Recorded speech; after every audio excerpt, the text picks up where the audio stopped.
Angels. Today we are going to be talking about 5 causes of acne. 1, 2, 3, 4, 5. This will be part 1, and then we'll go into part 2 and part 3 later on. But keep watching, stay tuned, and find out what our 5 causes of acne are. Your favorite estheticians talking all things skincare. Hey Angels, thank you for staying tuned. Angels. I'm going to give the floor to Samantha. She's going to go over her top 5 causes. Sorry. Common causes anyway, because there's more than 5, but these are the top as far as what we see here in the office. One of the most common is genetic. So people's skin may not necessarily be doing what it should be doing as far as shedding excess skin cells, maybe overproduction of oil. So what will happen is the follicle, I need something to, okay, we're using a candle. Oh, let me turn it on. So, okay, follicle, right? This is your pore, basically. So on the inside of the pore, you've got skin cells, right? Because it's a part of your skin. Hello.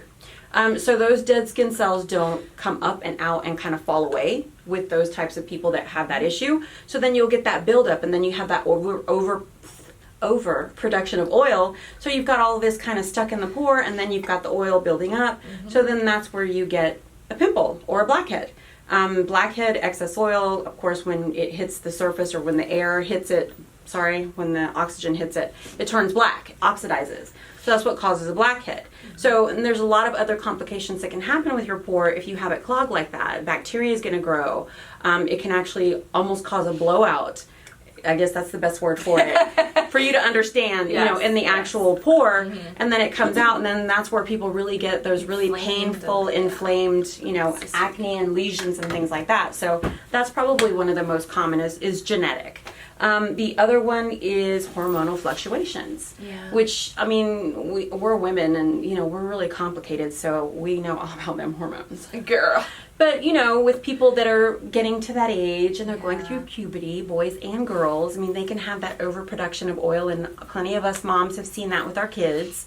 And when you have that excess production, then you can cause some issues. I mean, oil alone can cause inflammation in the skin. And when you're adding that to maybe they're not using the best products and things like that, that can just cause a lot of issues with the skin, and then you've got a lot of acne going on. Absolutely.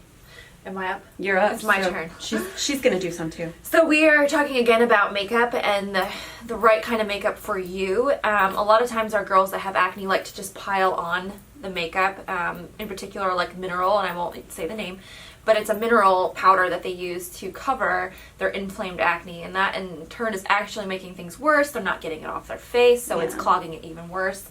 So when you take off their makeup, it's inflamed and in pustules, and so a lot of times you need to go, ask your esthetician what makeup they'd recommend. Yeah, what makeup they recommend, what ingredients are in that makeup that actually are causing more issues. And we'll, at the end of this video, also put the ingredients for the makeup that you need to look out for. Yeah, we have a list that we give our patients. I'll send it in a text message or whatever. Just, you know, ingredients that you want to watch out for in your makeup that will cause those pores to clog and cause more acne issues. And I know for myself, I used to have a lot of acne actually, and I couldn't do anything with talc. Talc was a big one. Really? It was number one for me. So you used to have acne. I would never have guessed that. Yep. I used to learn have acne something new every day. Here. So all our acne girls, I understand. I've been there. Aww. So.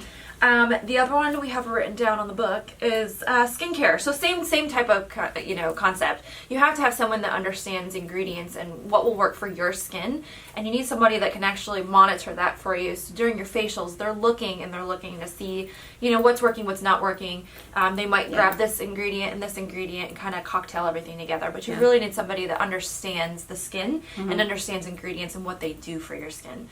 So you have to get yourself an esthetician. Or, just saying. The other thing too is when you initially start out on your acne regimen, things change with the skin for the better. Especially, you know, if you're using medical grade and you have your esthetician, things are going to change for the better. Yeah. So things will change with the regimen that you're using, because you're not going to necessarily need, you know, all acne, all of the acids, and all of those heavy hitters for acne. You may be able to come down off of those and kind of change things up and not be as aggressive with it. So that's something to keep in mind too, because we have to be able to change up your treatment and your routine and what your home care is. It's constantly changing. Your skin should be constantly changing. Oh, yeah. So I think that's it. One more. Oh, just kidding.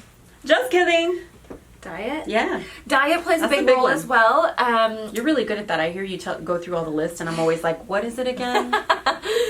I usually tell my girls and my guys that anything with, a lot of times dairy will upset stomachs. Yeah. So milks, and sometimes even with their almond milks and things like that, especially with the nuts. So that leads into the nuts. Nuts are a big one. Sugar is huge. There's some girls and guys who cannot handle sugar. So honestly, if you just have someone that's looking at your skin, a lot of times we can just tell by looking at you if it's hormonal, if it's diet, if it's genetic. We can usually just tell by looking at what your skin's got going on. Sodas are a big one. I mean, sodas have a lot of sugar, but some of them actually have the dyes. So like the red dye can be an issue that can cause flare-ups and problems with acne-prone skin as well. Yeah. So there's a lot to it. Your skin is typically a walking billboard. It's telling you what's kind of going on internally. So you kind of have to watch your skin and just, you know. What's going on inside shows on the outside. So. It does. It truly does. So hope that was helpful. All We're going to post number 2 here soon. Yeah. So any questions, you know how to get a hold of us, send us a message or get with us on any of our Platforms. social media platforms. Yes. Snapchat, YouTube, Instagram, Facebook. Girl, what you need. All the things. Bye, All right, angels. Bye.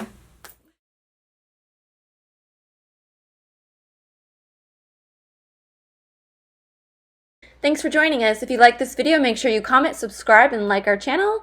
All new videos every Tuesday.